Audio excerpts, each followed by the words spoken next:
Oh, we're live. We're live. So, welcome, Jesse. I'd like to introduce to everyone Jesse Robinson. I have known Jesse ever since he was about knee high to a grasshopper. He's the son of my best friend in Arizona. Known him for a lot of years, and I've watched Jesse grow up over the years, and I've watched the different things that he's gone into in life and the various life lessons that he's learned, and he's grown into a very impressive young man. He now works as the strategic assistant to the founder of Infusionsoft, and I was really interested to hear how uh, you practice your Orthodox faith in the midst of 21st century corporate America. How's that working out for you? And what kind of, first of all, tell these guys your story. And I'm sure there's been some failures along the way and some successes. We'd like to hear about that. All right, are you handing it over to me now? I'm sorry you broke up a little bit there, Jesse. Can you say that again? I guess it's my turn now. Is that right? Yes. Awesome. Let me know if we need to pause because of technology or anything like that, so I don't keep rambling on.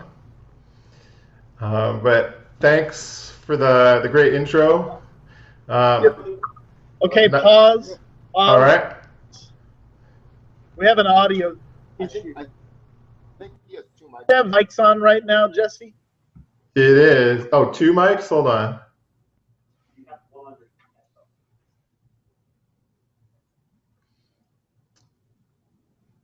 I was noticing there was some weird stuff going on when I had the broadcast open as well. I don't know if that was part of it.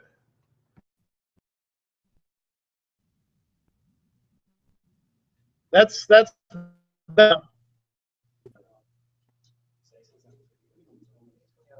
now we don't hear anything.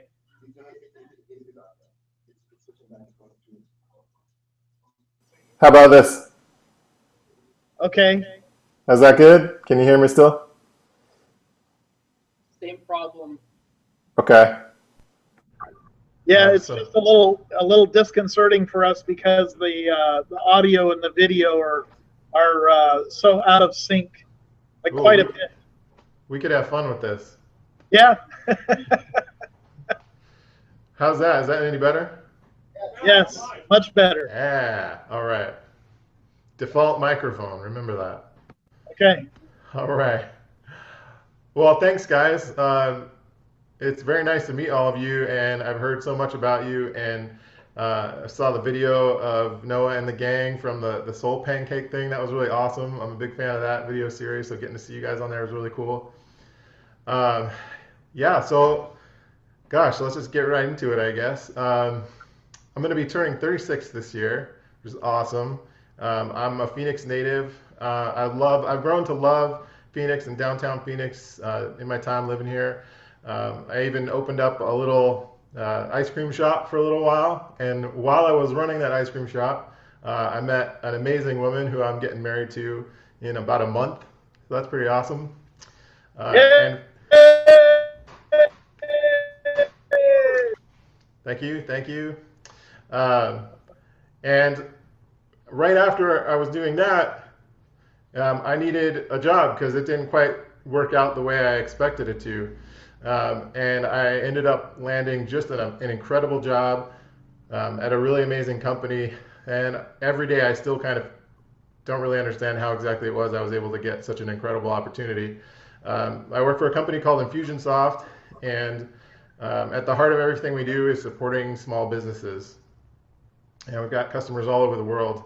And I'm the strategic assistant to one of the co-founders. This guy named Scott, and his brother and their best friend founded this company.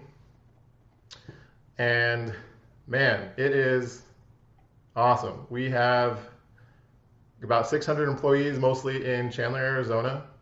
We've got a few up in Utah. Actually spent about a year up in Utah at our Utah office there for a little while. And let's see, one of my favorite things about the job and my role in particular is a connection that I have with my boss, the guy who I support. And we kind of hit it off in our interview because we both take our spirituality very seriously. He's a very devout Mormon man with he's married, he's got 6 kids. So as you can imagine, that might make things a little interesting for us in the office. Sometimes we say the same words when we're talking about our faith, but we mean completely different things. But the thing that connected us was our devotion, and he sort of expects me to be serious about that as much as he's serious about it. So that's just kind of a quick little intro of where I am right now, a little bit of where I came from. Let's see, I was basically a convert to the faith, baptized in, I think it was 1999, a member of the Antiochian Archdiocese. And man, it's been a wild ride. It's sort of like what I imagine marriage is going to be like. You go through this honeymoon phase and everything's great, and then you start getting serious about it, and sometimes you don't really want to be in it, and sometimes you're all about it, and it's the greatest thing ever.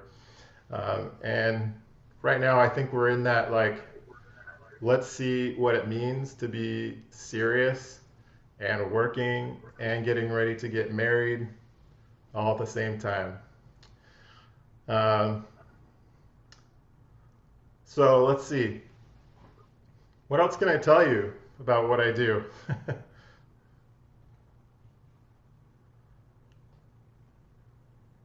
Tell us about the struggles that you've had along the way to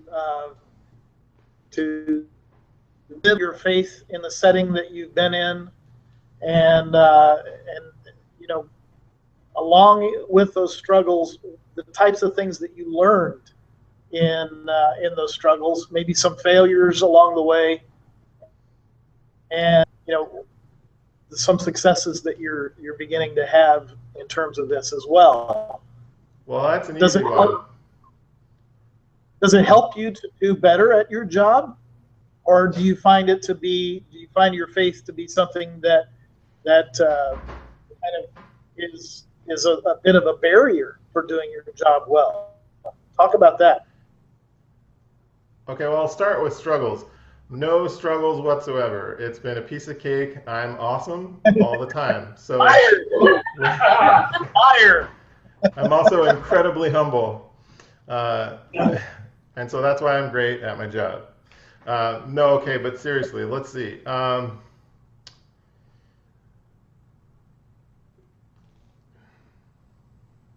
So one of the values, our company is a very values-based company, and one of the values that we have is open and real communication. So I'm going to do my best to exercise that value with you guys right now. Let's see. Living and working and at a time playing in the downtown Phoenix scene, I've been exposed to a lot of different lifestyles and a lot of different perspectives on the world. And I was chatting with... You're a musician as well, right, Jesse? You're a musician? Yes. I'm not as serious about it now as I was in the past, but for a while, pretty serious about it. I have to admit that was, about 8 to 10 years ago, and I was a very different person than I am now. But some of the things that I encountered along the way, and sometimes I still encounter this, is that I've sort of always been like the religious one. So if I was in a boy band, you've got the sporty one, and you've got like the bad boy, and I would be like the religious guy. And in a way that has its pros and cons. Somehow it's easy. I think it's easy to write off the religious guy as, as a crazy Jesse, the religious guy, is talking about Jesus again. And I even, I've got some Orthodox tattoos, and what's interesting is, oh yeah, yeah, and that's awesome. Um, you guys know Turbo? I got to meet that guy. Uh, and what's interesting, when I was in the band, that was definitely the thing. They were sort of just kind of shake their heads and talk about Jesse, the religious one. But then now, um, I feel like atheism is sort of trendy right now. And so it's not so much like the religious guy as like one of us, but he's religious. It's kind of like, oh, you're religious? Really? Like, maybe not, maybe seen as not as intelligent, not as with the times. Uh, So my trip to Salt Lake gave me an opportunity to sort of disconnect from some of those relationships that weren't really supporting me in the way that I wanted. And so coming back now, doing everything I can to kind of surround myself with people that are going to help build that up.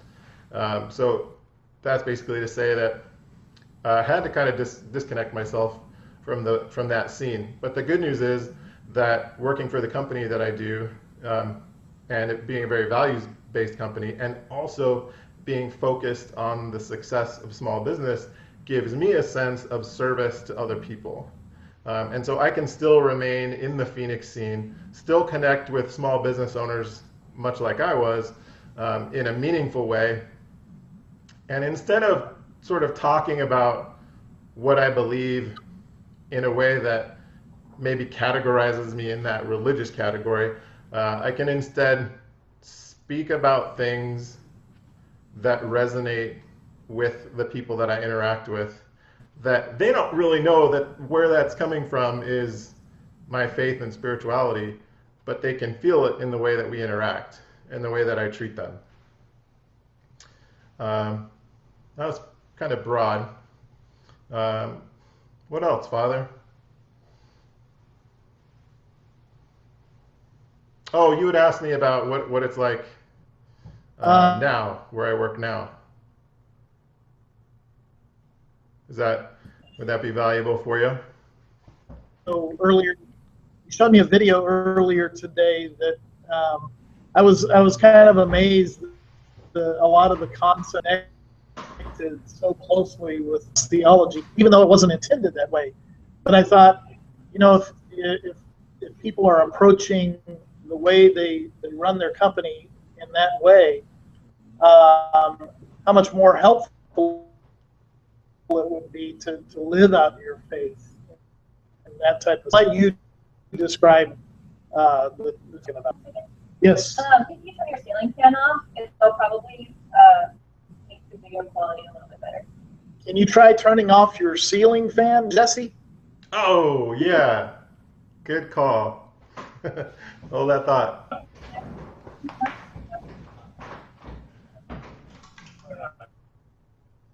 Really?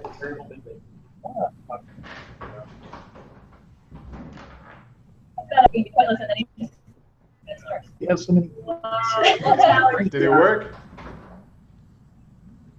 Yeah. Looks like yeah.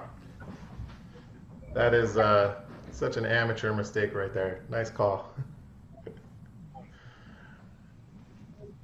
So we were talking about what we're talking about, Simon. Yeah. Yeah. Okay. So I admit, so there are some challenges being Orthodox where I work, but I admit that they are probably not the same kind of challenges, and probably not as many challenges as, let's say I have a very good friend who works for Taser. You've all heard of Taser? Don't tase me, bro. He works for Taser. He works out in Scottsdale. And whenever I hear about his work environment, it reminds me a lot of if you've ever seen The Wolf of Wall Street. There's a lot of partying happening at that company.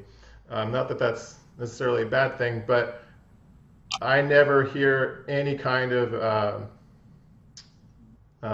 values-based expressions from him. And so I say that to sort of illustrate that I'm a little spoiled I work for a company that is predominantly staffed by Mormons, and so they sort of they're very devout and they're very open about what they believe. And coming late to work because you were at a church service is a very normal thing at our company. And my boss taking days off to do things in his church community is a pretty normal thing. So for me, if I need to take time off, or if I need to come in late because I got to go to a men's fellowship or a morning service, it's not out of the ordinary. And I understand that not everybody's going to be afforded that. The challenge of working for a company like I do is, I think sort of what I was saying before, is that sometimes I think I'm being checked off as a diversity box. Does that make sense? So is Noah trying to tell me something?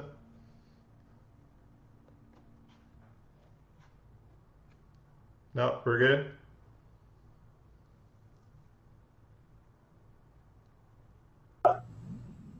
We're good? All right, good. Okay. It looked like Noah was trying to give me hand signals.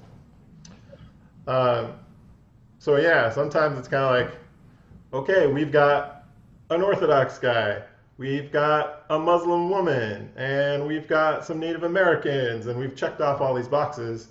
And sometimes it can feel like there's not really a lot of genuine interest in what I believe. I do have icons on my desk, and occasionally I'll have some church photos on the background of my computer, and it's impossible to ignore my tattoos. And so there's a lot of conversations happening, and most of the time they end in the folks listening to me going, okay. And they kind of very polite and sort of go about their business. So I guess what I want for you is I wish you could all come work where I work, so that in a place where you feel open to share everything. But I admit that you may be a little more advantaged than I am, because you get to work out that struggle in a way that I currently don't get to where I work. Does that make sense? I know it seems kind of backwards, but I kind of think of the start of monasticism. Like, all of a sudden it's okay to be a Christian. So these guys go run out into the desert so they can continue to have that struggle. So it's weird. Like, I don't really have that where I'm looked down on and wait a minute, whoever that was. Yeah. So some of the benefits, though, of working where I work. My specific role is I report to one guy, and my job is that guy. So if he needs a bottle of water, or if he needs something for lunch, so those are part of it. But also, if I need to sit in a meeting with him and tell him what I think. So by nature, my role is one of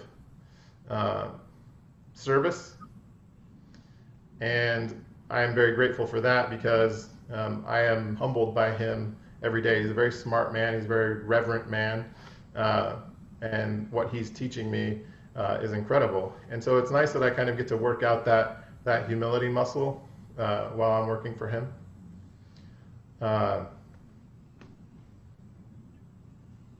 Yeah. We have a question, Jesse. Hang on just a second. Great. The video on your end has frozen, but not the audio. I don't know if that's terribly important, but the frame that it froze on, you guys look incredible. Okay,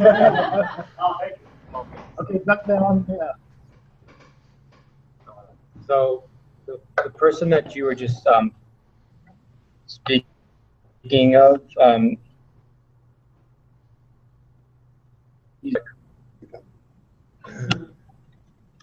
so the person that you were speaking of, is he your immediate boss? Yeah, so he's my boss. He's also one of the co-founders of the company. He's a VP in our product department. Okay. And yeah, And directly for him. would you say that, and I'm guessing he has his background is Mormon as well, right? So do you say that that there is some of Mormonism with the way he expects you to work? Does that make sense? I think I missed part of it. Something about the way he expects me to work being connected to him being Mormon. Yeah. Yes. Yes, in some ways, and I think he's the first to admit that he realizes he's been raised in a bubble that is Mormonism. I mean, he came to Vespers with me once. He's more than likely coming to our wedding. So he asks me questions about my faith. So he admits that he's grown up in that bubble and he's a little biased. But the things that he values in a good worker, I think that anybody would value. Anybody who, I should qualify that, anybody who values a job that is motivated by something bigger than themselves. I know not every company has that sort of faith-based values, and we try to, as best we can, not position the company as a faith-based company. We try to be as diverse as we can. But there are values there, and one of those is that all we care about is the success of a small business owner. So in that, you have to have empathy. You have to understand the struggles that these people are going through. Yes, definitely. I mean, the founders are Mormon, and there's no way around that. Their values bleed into the company being a value-based company.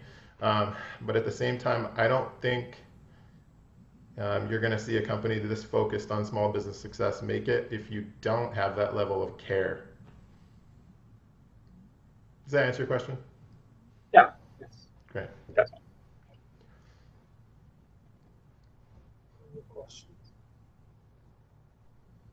Oh, I go. Hey, Jesse. So, Hey, I can't see you, but I can hear you. all right, cool. So I was wondering. Well, when I became Orthodox, I quickly found out how difficult it is to be Orthodox alone. But I converted while I was at private Christian, where everybody was evangelical. I couldn't find Orthodox Christians until like a year afterwards, and it was just so much easier. I'm wondering, are there other or how do you manage that? Say that last part again. You said you're wondering if what? If there are other Orthodox Christians where you work, and if not, how do you deal with that? There, to my knowledge, are not. But I'll tell you, every time we get a new group of new hired people, and that happens every month, I look at every single name, and I'm looking for that Greek or Russian name. And I did just find out that there's a woman in our marketing department who she was married at a Greek Orthodox church. And so I'm already, just because of that little nugget, I'm already through the roof. Like, I'm getting ready to have an Orthodox wedding. We have so much to talk about. That's awesome. And is your wife Orthodox, if you mind me asking? I don't mind at all. Chelsea is getting baptized on Saturday. Whoa, yeah. And she's here right now, but she does not want to get on the camera. That's okay. We all say hello. All right, I'll tell her. You know what's interesting, though, about working where I work is whenever there's feast days that are being celebrated. So, for example, New or Old Calendar, we just celebrated Theophany, right? And so Theophany is expressed in a lot of different ways throughout the world, and people at our company just happen to hear about it, maybe on the news or they read about it. And so they come over and they're like, "This is you, right? Like, do you guys do this? Do you jump in a frozen lake?" Kind of, not really. And they're like, "What is it, like a magic lake?" Like, not exactly, but like, let's sit down and I'll tell you all about it. That's great. Yeah. Has anybody been interested to attend the services with you? My boss, and I've invited a few people. It's interesting because my tattoos have served as sort of a honing beacon, and people will ask me about it, and they'll say, "Oh, that's really interesting. I've never heard of that." Or if I mention something, because the Orthodox Church has a lot of history incorporated in it, and unfortunately, the Mormon Church seems to be actively ignoring a large chunk of objective historical facts. And so it's interesting to say, well, there were these councils that happened in these years, and they'll say, "I didn't know that there was a church during that year." Like, yes, I know you don't know. Let's talk about it. Do your tattoos or these conversations ever strike adversarial conversations where people are like, "Oh, you're the Christian. Let me tell you why God doesn't exist"? I think having a tattoo bridges the gap for that sort of mainstream downtown crowd, because lots of people have tattoos. So this guy has tattoos. He can't be totally crazy, right? But then for my Mormon friends at work, it's less about what they mean, and I think just more the fact that I have tattoos. The first time I met my boss's children, they're so adorable, and I love them. I was sitting at their breakfast table, and I think she's like a 6-year-old girl. She comes up to me, and she's like, "Hey, are those tattoos?" I'm like, "Yeah, they sure are." She goes, "We're not allowed to have those." I'm like, that's all right. So it's less about the content, but once I explain the content to them, because there are a lot of people where I work who are very open about their love for Jesus. And we just think different things about that. But when we get to start there, I think that's a great place to start. That's awesome. Yeah. Jesse, you kind of talk about some superficial things, those tattoos, the certain look. Maybe you have some icons in your office. I don't know, but one of the things that you talked about before kind of hit home with me. What it means to be Orthodox is, that word is right worship, or straight up worship. And when we talk about being Orthodox in the workplace, a lot of times we forget about the idea that being Orthodox in the workplace isn't necessarily about those superficial things, but more so about how can my work and the way I serve the people around me be an act of worship. And you had kind of talked about that once before, I think, in an email back and forth with me or something. Yeah. Can you say a little bit more about that? I'd love to.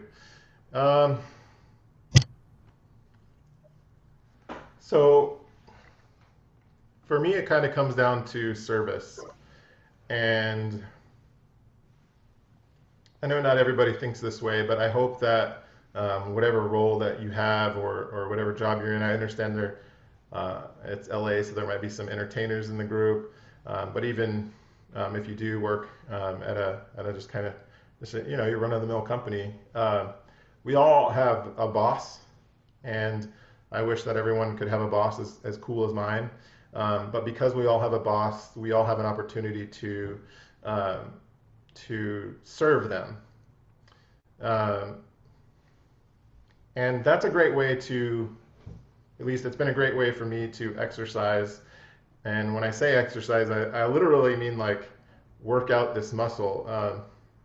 One of my favorite books is The Great Divorce by C.S. Lewis, and it's basically the whole premise is if you don't learn these things that are from the kingdom, if you don't start to learn those things while you're alive on earth, it's going to seem foreign to you in the kingdom. And so I kind of feel like things like humility and joyful servitude are some of those things of the kingdom where I am blessed to have a really great opportunity to work out that muscle in my role.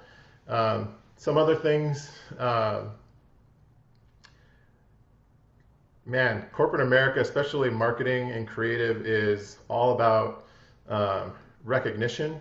I think the system's kind of built for that. So find ways to recognize others, even if it really does belong to you. Another one of our core values is do what you'll say you'll do.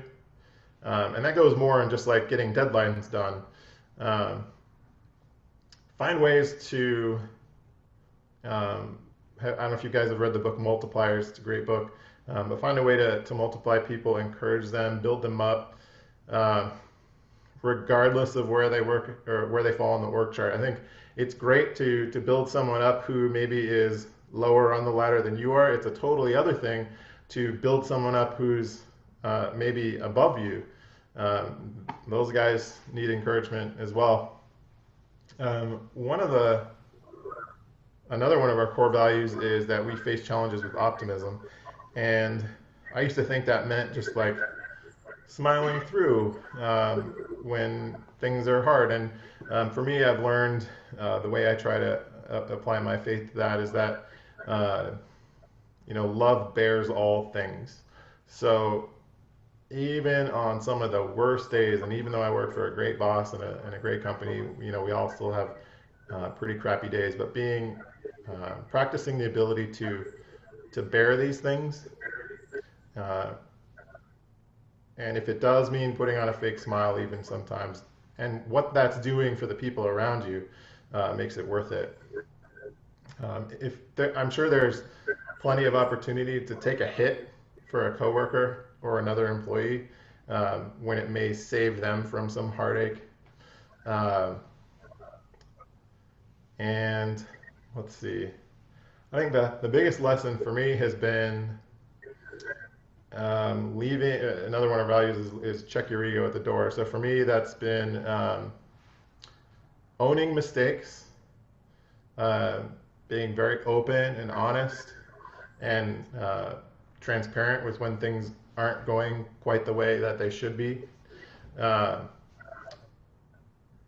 I guess ultimately just really kind of doing the right thing. I think we all sort of have that built into us, and we can hear that little voice that's saying what the right thing to do is, but it has a unique challenge in the workplace. How's that? Thank you. That's a great answer, Jesse. Well, unless you have anything else to add, I'm going to go ahead and, or unless anybody else has any questions? No other questions? Do you have anything else to add, Jesse? Just that it has always been a hope of mine to visit that church. So I hope I get to, and I hope I get to meet you guys in person.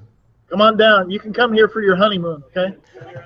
That's awesome. Big round of applause for Jesse. Jesse, we want to thank you for helping us with this on our maiden voyage. We're actually going to try this again next week with Great. one of my professors from Holy Cross. So Cool. you're helping us to kind of Work out the kinks. work out the kinks, to Right. plow some new ground here. We're excited about this. We apologize to all of you who are online who have been experiencing the technical difficulties along, but that's just the way it goes when you're trying new technology like this. And Yeah. we promise we'll keep working at getting better at this kind of thing, and we'll do our best to offer you a greater quality product as we go along. And I want to thank you too, Jesse, for agreeing to do this interview. I imagine this is the first time you've done anything quite like this. And I know, speaking from experience, I have prepared ahead of time for an interview, knew what I was going to say, and then sat down to begin talking about it, and all of a sudden I started drawing blanks. And you did very well. So we're really grateful for you helping us out tonight with this discussion. Awesome. Thanks. All right. Have a good night, Jesse. All right, You too, Jesse. guys. I'll be talking to you again soon too about the possibility of using Infusionsoft here at St. Sophia Cathedral. So I can make that happen. okay. Thanks, guys. God bless. Thank God bless. you. Bye. Bye bye.